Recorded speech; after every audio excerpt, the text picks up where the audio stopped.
waitingfornextyear.com podcast, the return of Brian Spaeth. It's been a long summer, and I didn't keep up with my movies, so... I thought you were mad at me. No. I think this might be why we get along and we like each other, is that we both kind of resort to assumed guilt. Yeah. It's largely what I do in my life. So I just assume I piss people off, or that I could piss people off. And it could be. Things are usually my fault. So this isn't an assumed guilt. It's that actually I just mess up a lot. But we're gonna get to talk a lot more this fall and winter, because you're actually paying attention to sports. You're wearing a Cavaliers t-shirt today. Yep. The bandwagon is full, and you are right on board. That's right. That's allowed, though, that the NBA has always been my favorite sport, and I've loved the Cavs for a long time. I just don't care when they suck. So nor should you. Yeah, and I'm not ashamed of. I tried to care. I tried to care in that first season when they embarrassed us all and themselves. Byron Scott was impossible to get behind.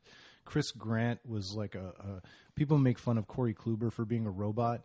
Chris Grant was like, he was like a bad version of the robot GM. Yeah, he was very generic, absolutely. But I don't, going back to the whole, like, the bandwagon thing, I don't really subscribe to the whole, like, good fan, bad fan thing. I mean, certainly someone who just goes and roots for whichever team is the best in the league. I don't buy into that. But, like, I'm a Cleveland fan. It's not like I went and cheered for, like, the Spurs while the Cavs sucked, or hopped on with the Nets or the Knicks or whoever, anybody else. It's just, I just don't pay attention if they're not good, because it's not any fun. And I don't, the whole thing, like, if the Cavs win a title this year and everybody's celebrating in the streets and hugging each other, I can't imagine that anybody's going to accost anybody else and be like, now wait, were you watching in January of 2011 or not? Because if not, I'm going to need you to leave the city. I don't want to hug you, Yeah, no, and I think it's important for the people who really, truly died with every moment to discuss the Laker game or winning the draft lottery or whatever else they feel like discussing, and that's fine. But and I probably would have been really judgmental in my 20s, early 20s, but I just don't have time for it now. All I have time for is to try and enjoy everything as much as I possibly can. Yeah. And if you can't enjoy LeBron and Kevin Love and Kyrie Irving and I know you were a little bit irked by the way this team was brought together, but I think the one, and I in some ways I agree, because I don't like the player movement, how it happens exactly either. But I will say the one thing that kind of sets this, first of all, the LeBron situation is a once in three lifetime situation of the kid who was raised here in the movie, all that stuff. The fact that they got him once and then he came back is just impossible. And that he's from here and all that's you're not going to see, you can't compare that to any other situation in the league, because it's not like, Dwight Howard was going to sign here or something. Like, LeBron is the only big time free agent of that like the best player in the league who's going to So unless they build a tradition here of, over the next 15 years or whatever that is, or the league changes structure in such a way that it's the NFL and people want to play in Green Bay. Or just the general perception of Cleveland as a whole changes, which in a lot of ways it is. So, but I will say about the Cavs team, the Miami team and the way that was put together, that team completely tanked, dumped all their assets, intentionally were as bad as possible. Right. This Cleveland was trying to win last year. Oh, they just sucked, but they were trying. Yep. And the fact that they got that number one pick was a tremendous, miraculous amount of luck. There was nothing planned about it. Right. Well, even the Kyrie Irving pick, that was the Clippers pick. That was a shrewd trade, and Dan Gilbert willing to pay Baron Davis. And so, for as bad as they were and how much of their own bad luck they made, they earned some of their good luck. Yeah. I mean, that's any championship team that's put together outside of the Miami one. Yeah, involves some amount of luck. Like when David Robinson gets hurt. And so they can get Tim Duncan. Exactly. The fact that they find the market inefficiency of European players a little bit before everybody else, and they find the right ones. The fact that Portland took Greg Oden instead of Kevin Durant. I mean, there's some amount of luck in every team that's built. I always forget that they took him before. So I don't really have a problem with this. And the Love situation, I mean, he's not the first guy to say I want out of a bad situation. So I don't really have a problem with it. And if that's the position they put themselves in to be able to pick their spot. So I'm certainly not going to I'm not going to I just can't get mad about any of that stuff. And maybe you mentioned some hypocrisy, and if there is hypocrisy in that, I don't really care. Well, I want to. I'm not saying I'm not going to embrace it. I'm not going to enjoy it. I am, but I'd be lying if I said there wasn't something kind of goofy. It's the system, and there's nothing I can do about it. But I also can't complain one way when something happens and then not recognize it. Doesn't mean I'm not going to enjoy it. I'm going to go to as many Cavs games as possible this year. As long as you openly admit that you're contradicting yourself, I don't see a problem. Right. Yeah. Hey, when you guys do it, I hate it, but when we do it, I'm okay with it. Okay. Yeah. I'm good with that.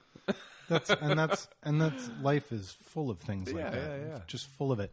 I don't know if you have an opinion on this or if you've been following it, but we just got an email from Fox Sports Ohio. Oh my god. That Should I stand up? No, it's not that good. Okay. It's attendance related.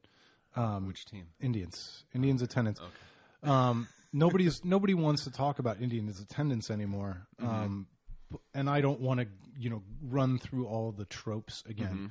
But last night's game garnered an 8.66 household rating. Over 128,500 households were watching the Indians baseball game last night. And I think there were 12,000 tickets sold, and fewer than 10,000 actually attended the game. Yeah. And it's just weird, man. People are interested in the team. They just don't want to go to the game. Well, I watched them for the first time this year since opening day on Monday. Okay. Yeah. And they were on. I wasn't really hardcore watching it. But, sure. But I think you've said this before, and I think a lot of people have said, like, if they could just, the last 2 years, the Indians have set themselves up where they only seem to be worth watching in September. Yeah. So, if they had been in the wild card race all season, I think that, as close as they are now, what are they, like 5 games back now? They were as close as 3 or something, right? Yeah. If they were in it all year, I think you said this before. I know you have. Like, they just have to show a year-over-year consistency to being a good team. And they don't. For most of this year, it seemed like they were out of it again. But I don't even know if that's going to work. I don't know if this is something wider about baseball. I was looking at pictures last night of Dodger Stadium, and LA is not notoriously a great sports town because people are interested in other things. They come late, they leave early. It's like I'm not even talking down about them. I think it's pretty well recognized as a fact. They kind of enjoy the fact that they don't have an NFL team anymore because they get to watch more games. But that stadium's empty, and that's a high flying, high spending team. Yeah. Well, I just wonder if the schedule, the number of games, the sport itself, if there's something else, something antiquated about the sport itself. Well, I think it's too long. I think the games are too long. That's no secret. They've been trying to fix that for like 20 years, though. But then articles came out recently that said they're not, because the longer the games are, the more advertising they can sell. And so Bud Selig gave lip service to that 20 years ago when he got into that gig. But then if you really look at it, every extra minute, every extra commercial break, every extra pitching change, they get to sell 3 more ads, 3 more 30-second spots. This is going to be a weird parallel, but what we could be seeing is and football will probably go through the same thing in a participatory element is what say happened with the comic book industry, which is where they just started catering to their current fan base, and their current fan base got older and older and older, and at no time did they keep getting new blood. And so suddenly you're making comic books for men in their 30s and 40s, and the content in them is weird. And then it gets so far from what would even be attractive to a kid, Like there's no entryway for kids anymore, and I don't that may be I don't know what baseball does. No, that's really interesting because I want to talk about football in that same vein. Mm-hmm. A lot of the TV contracts that football is signing today are the result of the fantasy football boom. Mm-hmm. Gambling carried the sport for a long time. Fantasy football, but the fantasy football market is mature now. Mm-hmm. It's not growing. Mm-hmm. And if you're not in a growth industry as a sport, do you go overseas? People don't seem to want to buy NFL football overseas. And right. So you wonder if they've kind of plateaued. You gotta have, I don't know anything about fantasy. You always bring me on here, and whenever it gets to sports, I'm like, I always have to disclaim everything. With, but you know a lot about maturing industries and versus growth. And, but yeah, I don't know. We talk about this all the time in the movie industry. Yeah, like I've looked at. I know when somebody wanted me to play fantasy basketball once, it was just so overwhelming, and it seemed there was no entryway for someone like me who'd never done it before. Right. And I know with football, like all these stats that are out there, and all this stuff, and all this, now you got to pay attention Monday, Thursday, and Sunday. Where's the entryway for if you think about a sales funnel? Where's the broad version of fantasy football that I can go in just on Sunday afternoon while I'm watching the Browns, and that's the only time I have to do anything. Well, and I've almost quit fantasy a couple times. If it wasn't for relationships with guys in the league, I would have quit. I would have quit 3 times by now, because I will watch opening night of the NFL tonight on Thursday Night Football, and I might watch for the next couple weeks on Thursday night. But unless the Browns are playing Thursdays, I won't be watching every Thursday night from now until the end of the season. Yeah. It's too much. Mark Cuban was right when he said that NFL football reaches a saturation point, when they have too many time slots. Because you've got Thursday, you got Sunday 1, Sunday 4, Sunday night, Monday night. I mean, how many time slots do we have to fill with NFL football? At some point, it becomes less precious and less special. Yeah, it's not an event when it happens every day. And I know I'm going to talk about something else that you're going to be frustrated with me because you probably don't know much about it. But it's the same thing with UFC. UFC, I think they tripled the number of fights, and so the cards are weaker and it's oversaturated. You can't figure out what's important and what's not. And I love fighting. I used to love ordering 12 pay-per-views a year, but now. Your fascination, my problem with UFC has nothing to do with saturation. It's the actual brutality of it. I don't get it. But your fascination with it is fascinating to me because you don't seem like a guy who would like UFC. You're very nice and mild mannered, and why do you like to watch these guys beat each other up? There was a point where I didn't know anything about it, and we started. And it's going to sound awful, but we started watching the reality TV show, The Ultimate Fighter. I'm a huge Joe Rogan fan. Okay. And so I'd hear him talk about it on his podcast, and whenever he was on Opie and Anthony, he'd talk about fighting.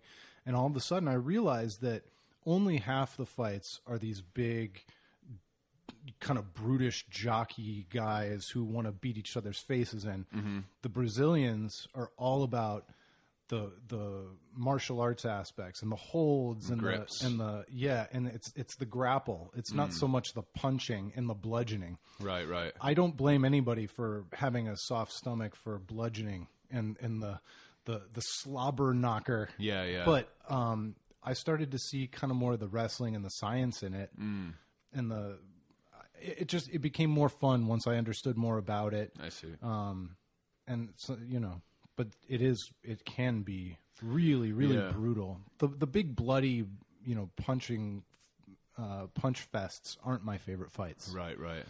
But okay, it is an odd thing. I'd never been into combat sports of any kind. I never participated, never watched it, never did anything. So right.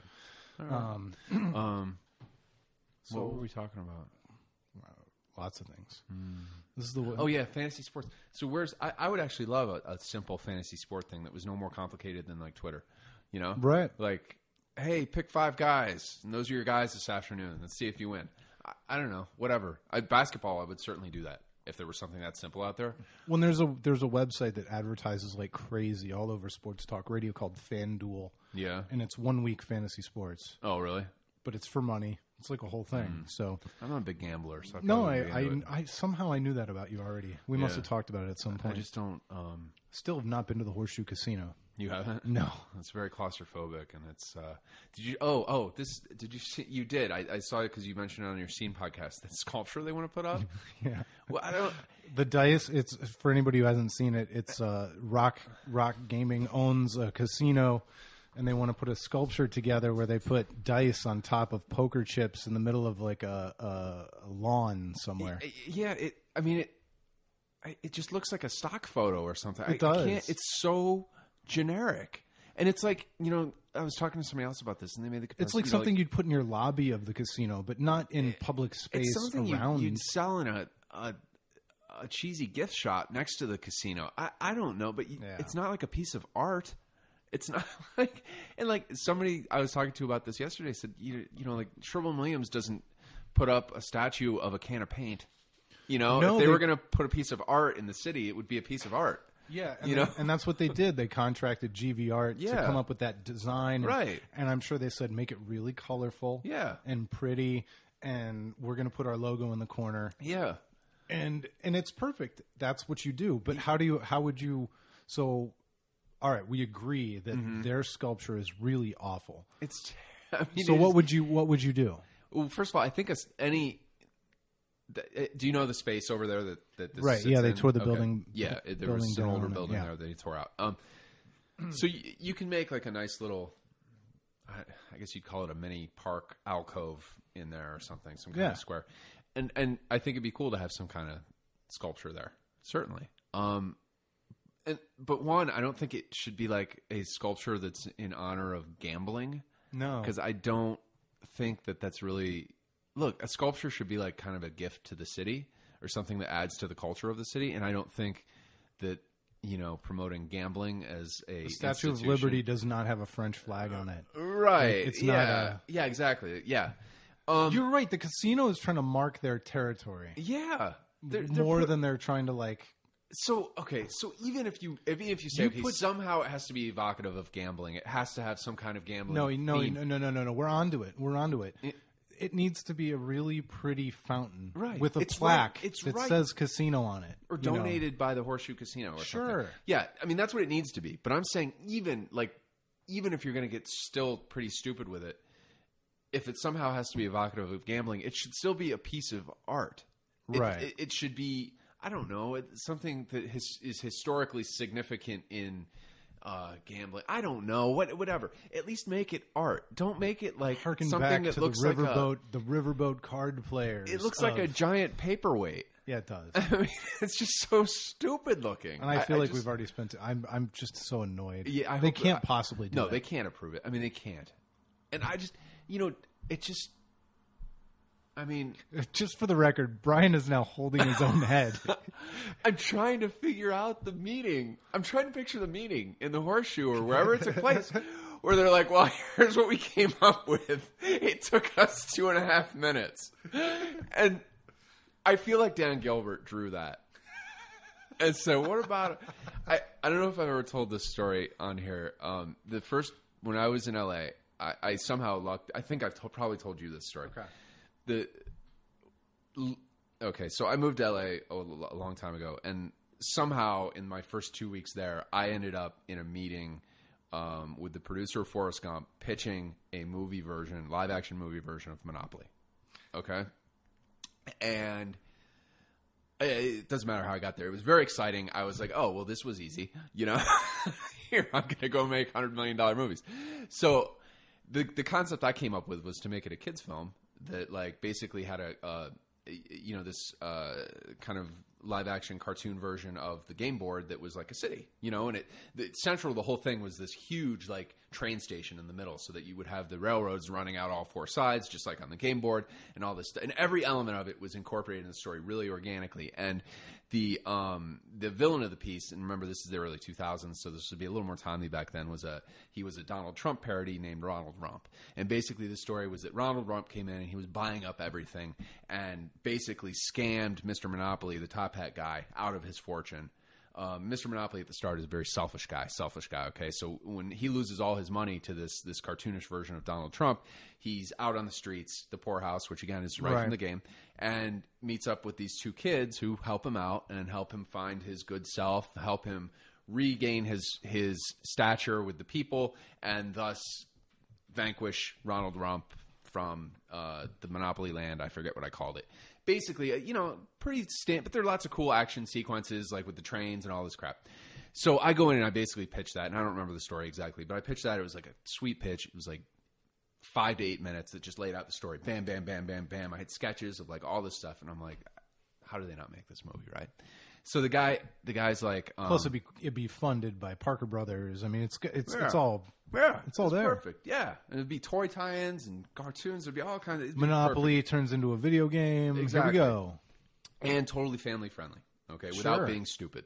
I mean, we're talking about a world where Electronic Arts made a Lord of the Rings video game that was like Warcraft. I mean, right. This is easy. Yeah. So in this pitch meeting on the board is a Monopoly board. Okay, so the guy, after I pitched him this amazing thing, which I thought was really, really cool, and I put a lot of thought into it, and I thought I really pitched it well too, especially for being like my really actually first like pitch meeting that sure. wasn't to like a friend, but rather a man who's made like massive films, on the Sony lot. Like it was like I was like kind of overwhelmed, but like I thought I really nailed it. So he goes, well, and he takes the wheelbarrow and he starts moving around the board. And he's like, I was thinking like maybe there's a guy and he's pushing the wheelbarrow, and then like he sees a thimble on the ground, and that's like, then he like looks at me, and I'm just like, yeah, okay. I'm like, that was his entire reaction to the whole thing, and I'm just like, but that's how I imagine like Dan Gilbert is. Okay, and you know what your pitch should have been. You were too original. You were too creative. Yeah. You should have said, all right, let's pretend like the top hat guy from Monopoly is Willy Wonka. Right. And we've got 4 sets of kids who come in to play this game in order to win blah, blah, blah, blah, blah. And then you've got the pure-hearted kids going to win in the end, and we basically rip off the entire thing. And they're these little characters. Not Oompa Loompas, but shaped like thimbles and irons. Basically to and Willy cars. Wonka as Monopoly. I mean, actually, I don't know. You could make that work. Sure, Honestly. yeah. What you can't make work is... Well, you know why we could make it work? Because it already worked once. Right. Know. Well, it is. I mean, you could, no matter how hackneyed it is to get to that point, you can actually make a story out of that. What I don't understand was what he was trying to say with where. Yeah. So that's how I imagine, like, perhaps they're like, well, what should we do with this space, everyone? And I picture everyone saying, well, why don't we do this? We could do a fountain. We could do this. We could do something that honors the city. Let's do something, something evocative of the building that was once here and the business that they had to give it a historical element.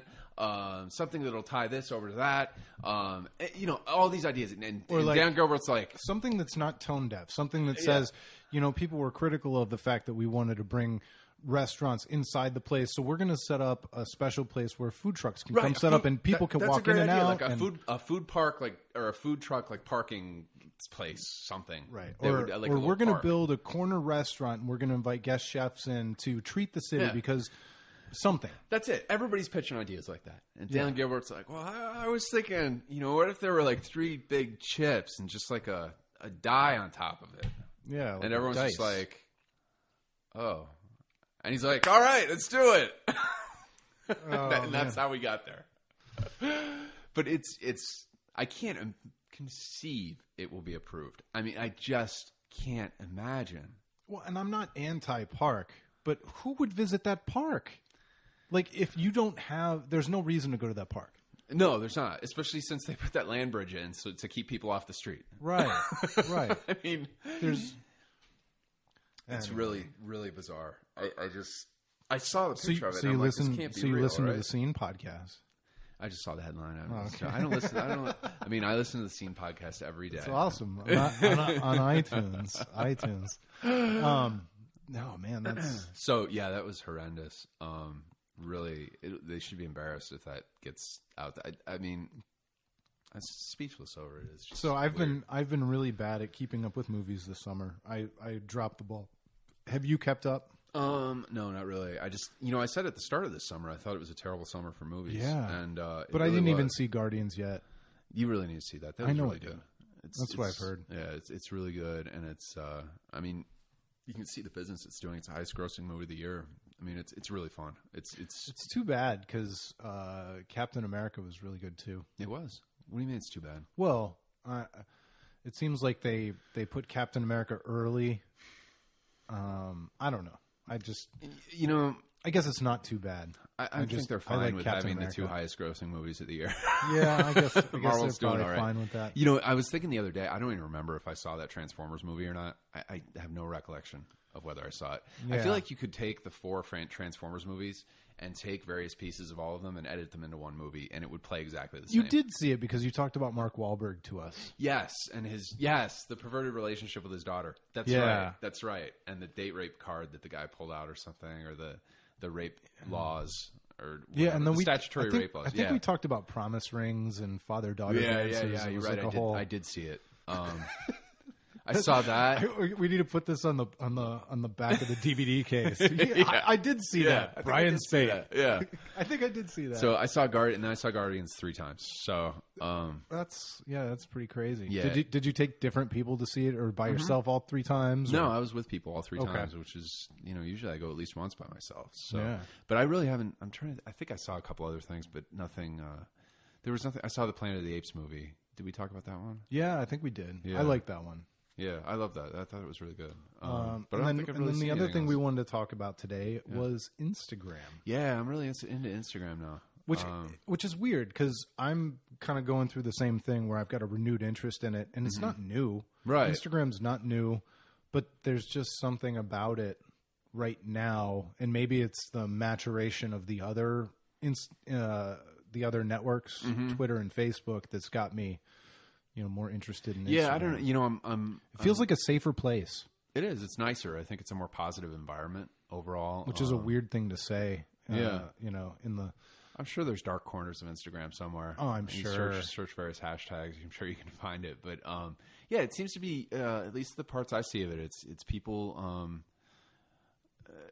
Trying to just, you can make cool stuff on there. I mean, photography is cool, and you can. Sorry to any photographers out there. I know photographers get kind of bent about it because everyone thinks they're a pro photographer now that they've had these filters on there. But there are more than filters. There's all these tilt functions, and you adjust the contrast and all these things in there. So it's and there was a time when blogging had writers in an uproar too. Yeah, that's very true. But the idea is that writers are good at what they do because they do it a lot, and bloggers were going to be writing a lot, so they were going to get better at what they do. It just brings everybody up. It's not a matter of marginalizing, and you're not marginalizing a pro photographer because you're getting a little bit better and you're understanding a little bit better what a good photograph is. Right. It's just it's a collective knowledge increase for everybody. Yeah. No, I like it over there. I don't.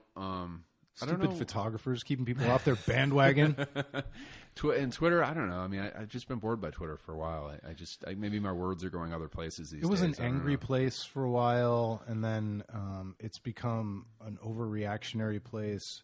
I've become very uncomfortable with, even when I disagree with what somebody does, the reaction to that person. It seems like if you're a bully and you get called out for being a bully, the people who call you out are almost bigger bullies than the guy who did it in the first place. So it's like, it just seems that the smash culture on Twitter, it's all right. Everybody strap in. Here comes another whipping horse. Yeah, it's so easy to get in arguments over there. It's so easy to get in arguments online. That's nothing new. I mean, I got in a huge fight with somebody on this private message board I go to over that whole the Jennifer Lawrence, the photo hacking and all this. I mean, massive. It's the point where I was like so mad, I threw my keyboard and got up and walked away. A message board, huh? Yeah. Wow. So yeah, that's old school, right? That is old school. But yeah, I mean, it's easy to forget you're talking to human beings sometimes. Yeah. When you're online. So it's easy to get snippy, and I don't know. Whatever. But yeah, I like Instagram. Yeah. My Instagram is Brian Spath. I hadn't used it. Well, and it's a place where people couldn't rebroadcast those stolen photos. Right, right. I mean, it's still kind of a somewhat safe place. I hadn't been on there for 2 years, I think. Yeah. And I looked... It was weird because I got on there, I don't know, sometime in the past couple months, and I had like 19,000 followers, and I'm like, I don't know where these came from, and I haven't posted a photo in 2 years. I feel like I got on some like list or something. Yeah. I post a photo, I don't get 19,000 people worth of reaction. You know, I don't know what happened. Maybe I don't know. I have no idea. You couldn't retrace it back to an early photo. No, nothing I have has any exorbitant amount of reaction to it. I don't know. I have no idea how it happened. Did you connect it to the email address that you have your email list on? Oh, I wonder. My email list isn't nearly that big. No, I did. It is connected to my main email address, maybe.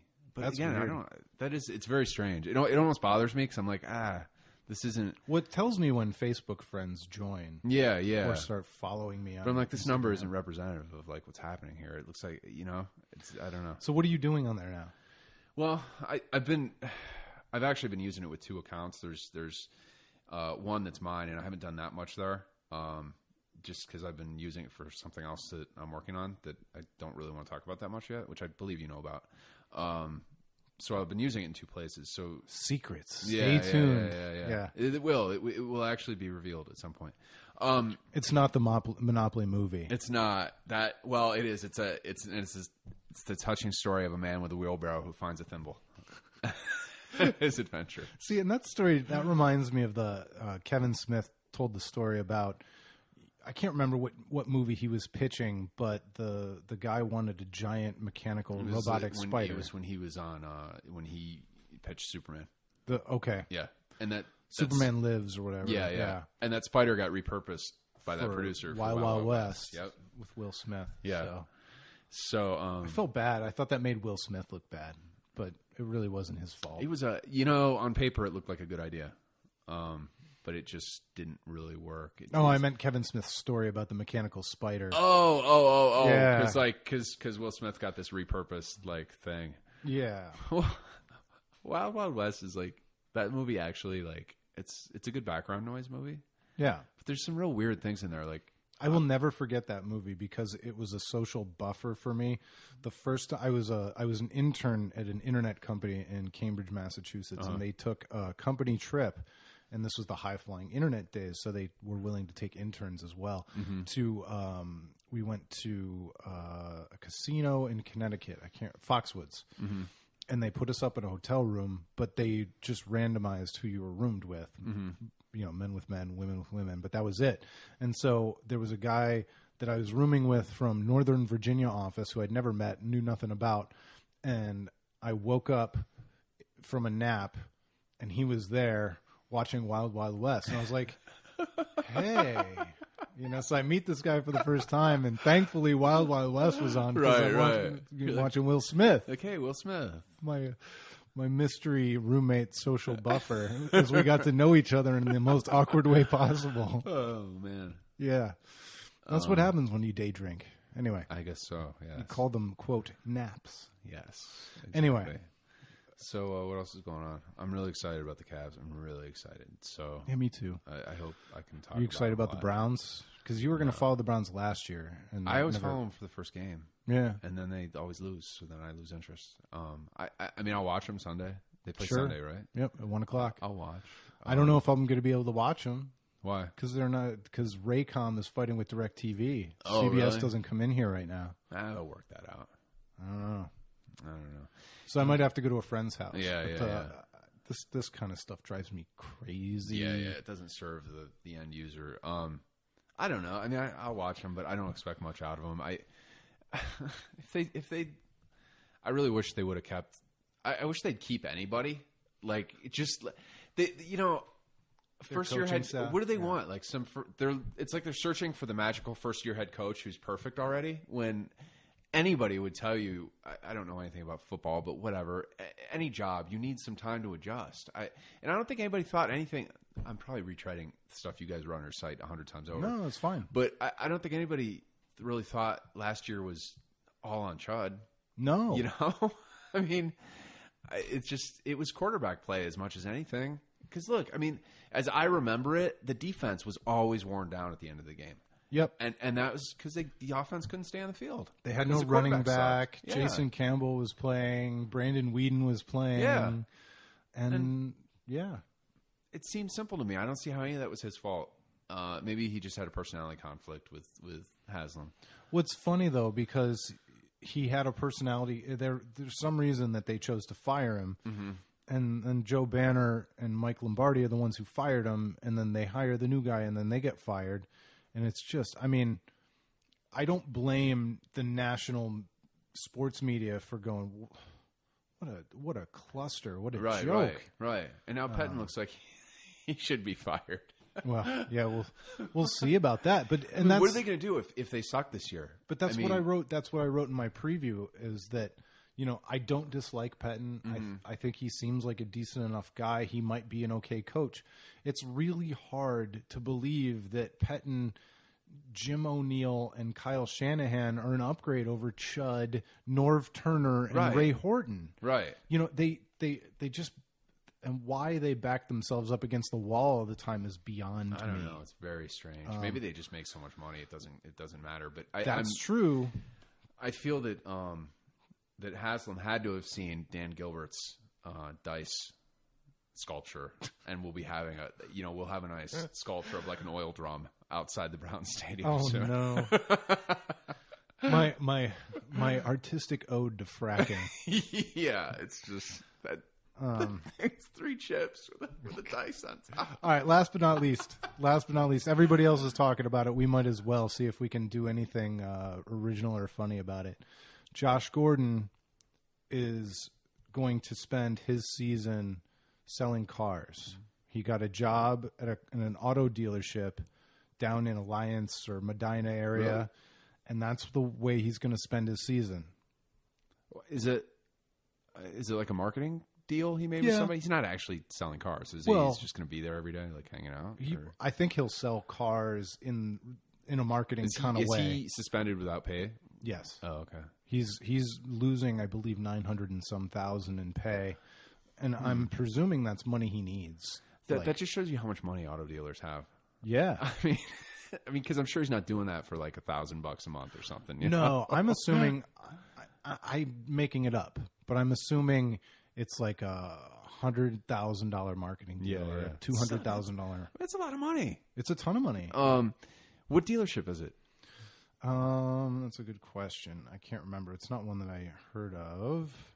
It's something. Let's see. He'll also be heading up Sarchion's local community efforts, including the Wounded Warrior Project. And he's scheduled to start this weekend. Well, I'm glad he's staying in the area, I guess. Good for him. I'm glad he's doing something. Yeah. Because you know as well as I do, idle hands. I mean, I get bored and, you got to have something to focus on. I'll see this.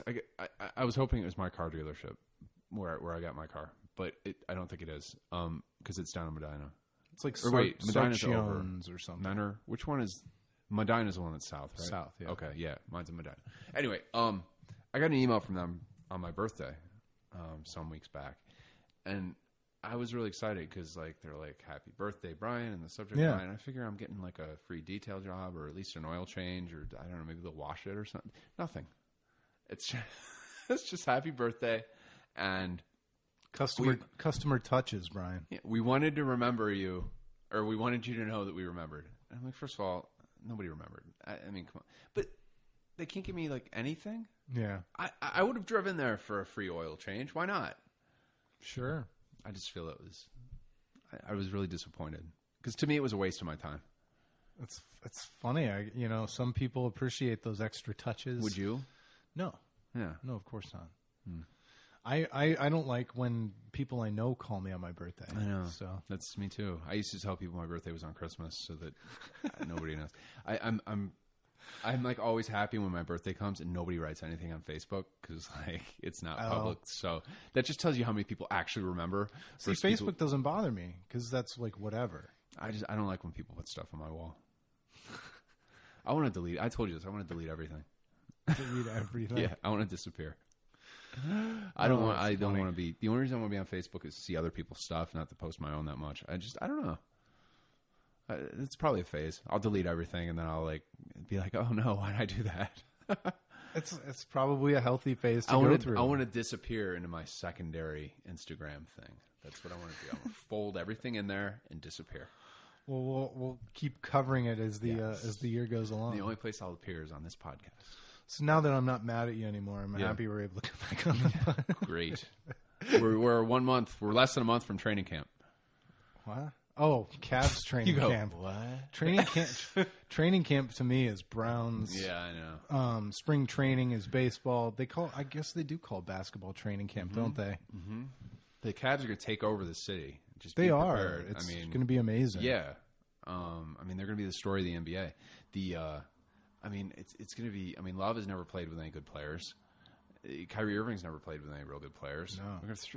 I think even Deion Waiters is going to be really fun to watch this year. Well, that's what I was saying. It's like Tristan Thompson is going to – people are going to say he's like so improved this year and he's really worked on his game. And no, it's just going to be because he's surrounded by other guys.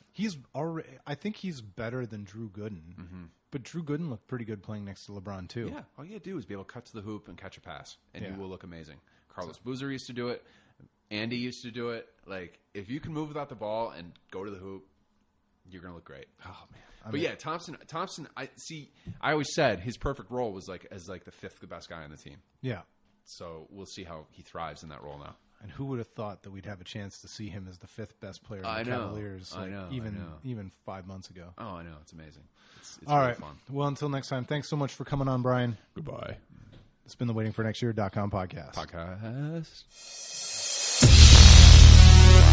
Waiting for next year.